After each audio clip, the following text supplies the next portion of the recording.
Hi అండి. Big boss season 8 start అయిపోయి 3 days అయింది కదా, ఎలా ఉందంటారు? చెత్త ఉందక్క, బాగాలేదు, మొత్తం చెత్త చెత్తలు వచ్చారు. ఎందుకు కంటెస్టెంట్స్ నచ్చలేదు? నచ్చలేదు, ఎందుకు ఎవరు నచ్చలేదు? అందరు నచ్చలేదు అక్క, వచ్చిన కంటెస్టెంట్ అందరు నచ్చలేదు. Okay okay. సో అంటే 14 మెంబర్స్ ఉన్నారు, అందులో సగం అంటే బయట వాళ్ళని తీసుకున్నారు, అంటే తెలుగు వాళ్ళు కాకుండా. ఎందుకు అనుకుంటున్నారు? ఎందుకు అనుకుంటున్నారు? అదే మనోళ్ళు బయట వాళ్ళని ఎంకరేజ్ చేస్తారు కాబట్టి. ఓకే.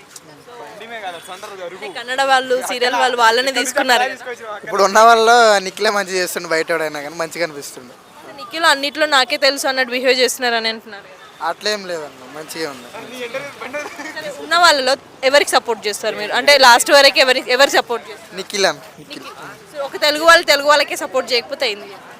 తెలుగు వాళ్ళు లేరు కన్నా అందులో. విష్ణుప్రియ ఉంది, మణికంఠ ఉన్నాడు, కొట్లాడుకుని మంచిగా ఆడతలేరు కక్క, శేఖర్ భాష ఉన్నాడు. శేఖర్ భాష ఇంకా తెలిసిందే కక్క, చెప్పులు పెట్టి తన్నించుకునే వాళ్ళు అలాంటి వాళ్ళు తీసుకొస్తారు. అంటే చెప్పుతో దెబ్బ తిన్నందుకే పోయిందంటారా? అదే చెత్త చెత్త విషయాలు చేసి అలా అయినందుకే బిగ్ బాస్ హౌస్ కి పోయిందంటారా? ఏమో అక్క, నాకేమో అసలు